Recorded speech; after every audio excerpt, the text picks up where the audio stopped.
Some drums hold very valuable materials that should definitely not be tampered with, so you might choose to seal off your drum fitting. Important to note, if your drum is UN rated, you want to be sure to check out your supplier's closing instructions and follow those accordingly. With seals, some can be crimped on with a crimping tool, others are pushed on by hand or pounded on with a mallet. We'll use this method to put a cap seal on our drum after we've filled it with our product. First, place the cap seal on the plug that is on the cover of your drum.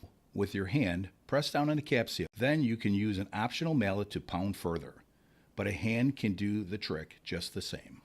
Because at BASCO, we get things right. Well, most of us. We can see you, Scott. What? We can see you. How can you see me? Your back's turned. There's a camera right in front of you, Scott. Oh. This works great, and it's really easy when you do it right. Hey, do you think I could have one of those barrels for my coffee beans?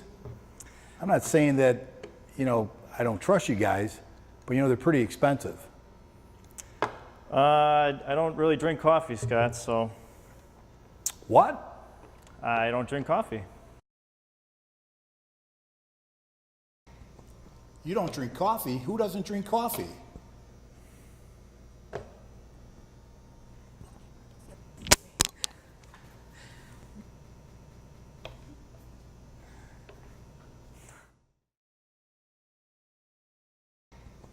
You don't drink coffee? Who doesn't drink coffee?